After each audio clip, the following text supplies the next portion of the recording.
Another week has come and gone. It is now middle of Sunday. I am actually in Wisconsin. I teased you. I thought that might have been a reality. Wasn't sure what the exact plan was, but here we are at Wisconsin chasing down some fish. We caught some pretty nice fish this morning, to be honest. You're gonna see some pictures surface. Brody, my youngest boy, caught his PB bass today out here. Jack got a muskie. We caught some other big bass. Fishing's been good. I've been all over the place this week. We were on Chisago area yesterday, had a fairly tough bite to start the day, ended up finding them flipping.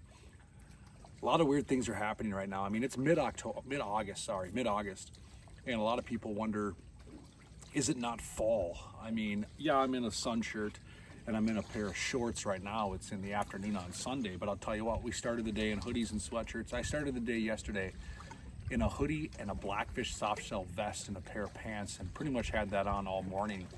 It was 48 degrees Saturday morning. Yesterday when I woke up, it was 55 degrees this morning. Sunday when I woke up, it was cool most of the week. It felt like fall. A lot of people talking about it, feeling like September, maybe even early October, not so much your typical August. Sorry about the background noise. Did not expect neighbor boy to start ripping his chainsaw, but that's cabin life, right? You don't know what to expect. You get a little bit of everything thrown at you, and he's over there hedging or cutting down wood. Great, no problem. Water temps. Here's the thing that I found interesting the last couple days. Water temps were in the low 70s, 72, 73 when we start, and they're 72, 73 when we end the day. So we didn't see a big change. Talking with some of my clients and some of the patterns we've seen, the morning bite has not necessarily been extremely stellar. We've seen a pretty good bite from like 9 to 2, kind of like what you see in the spring and the fall. So we haven't seen it to where you have to be chasing down fish at sunrise. We got it at sunrise. It does feel good, but I'll tell you what, right now we're seeing some weird stuff happening.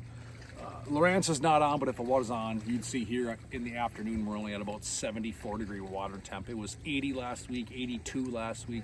I do see some mid to upper 80s in the forecast, so don't count your blessings. It is still the middle of August. We are going to get some warmer temps again. So what are we doing to find our fish? I have not done a lot of walleye fishing this week, I'll be honest. We've caught a few, haven't done a lot. Caught a couple on a Ned rig, honestly, just kind of trying to cover water and find schools of bass or just fish that want to bite. So the walleyes have eaten the Ned rig. I feel like if you put it in front of them, they're going to eat it. I have not done the hardcore walleye type fishing here at all in the last week or so.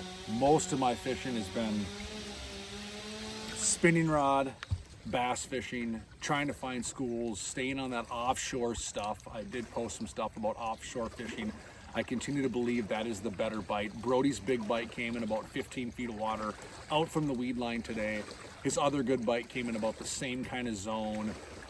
That seems to be where we're getting a lot of our fish. So it's either offshore structure, spinning rod. I'm fishing that mighty head, that all-terrain mighty head with a jig worm, a whole cometa, maybe a worm of some type, something of that nature, or I'm fishing a Ned rig.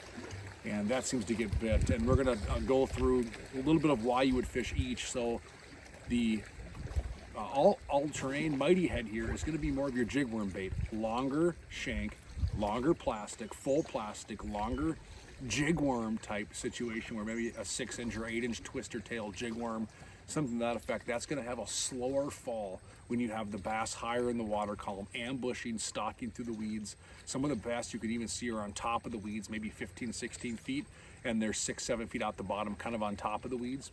That's where the jig worm shines. It's a little slower presentation. You gotta have a little more patience, but I'll tell you what, when they eat the jig worm, they eat the jig worm. Then you take a Ned rig. Ned rig's gonna be a more stout, shorter application. I'm going to a little heavier jig. I'm trying to get that bait down to the bottom, and these bass are feeding down. And I've talked about this recently where we've seen some crayfish claws and things inside the live well when we put a bass in there for whatever reason. They're burping up crayfish, they're feeding down. So two-prong approach, and we've mentioned this before. You don't know the day that you're gonna fish on whether or not they want the jig worm or they want the Ned rig. So those have been my two rod choice or spinning rod setups, jig worm, Ned rig. that's been catching fish. The next thing has been flipping. We got a lot of fish flipping. Jack got his muskie flipping yesterday on Chisago. With Wade, we caught our better fish flipping. We kind of figured out that pattern, probably a little too late. And we caught a lot of fish flipping the heavy covers. So the fish are usually offshore, outside weed lines, or they're in the thick stuff. We skipped some docks today. We skipped multiple docks earlier in the week. I'll be honest, did not do great. Maybe we zigged when we should have zagged, but it seemed like most of the fish, better fish, I got a spinning rod in my hand, and it's been that way for a couple weeks. So, and just to reiterate what I'm using for everything else on this setup, I'm using a 15-pound braid. You could use a 20, so if you have a 20, that's fine. I do have a fluorocarbon leader, 8 or 10 pound. I put 10 pound on a lot of my clients' rods because they want to horse them and boat flip them. I'm using a 7-foot medium or medium light action spinning rod, and I got a 2500 or 3000 series Shimano reel. This is a 3000 series. Little larger spool, maybe a little better castability, paddle handle. The 2500 series is just fine as well. So that's my setup basically for both jig worm fishing and Ned rig fishing. My setup for flipping, it's over here, and I actually broke off. I'll grab it. Right now, you can see it's just line because Mr. Pike decided to take my flipping rig setup when I flipped off a deep point, but this is what I'm using to flip. I got a Thorne Brothers custom built Predator, and length really comes down to personal preference. It's really up to you, but this is a heavy action Predator blank. I'm fishing a 7'3", 7'4", 7'6", something along those lines. You can get creative. That's the beauty of a custom rod. This is actually a 7'4", and I put some titanium guides. I want to be lightweight, real stout blank, real powerful, real sensitive for feeling those bites. And then the reel, it's up to you. I got a Shimano Bantam on here. You can put on a Corrado, you can put on a Calais, you could put on a Tranx, 150 or 200 Tranx. I know a lot of the musky anglers use that Tranx, great for bass fishing as well. And this is an XG, so it's got a little faster gear ratio, a little faster pickup. This is going to be an 8-to-1. And I like that because I flip, I'm looking for a fish, and I'm reeling and I'm flipping again. So my retrieve's pretty quick. And 50-pound braid. I got 50-pound braid. I got a 20-pound, what's left of my fluorocarbon leader. And that's my setup for flipping. Give the guys at Thorne Brothers a call, talk to their rod shop. They get you dialed in on the perfect rod, the perfect setup for any of these applications.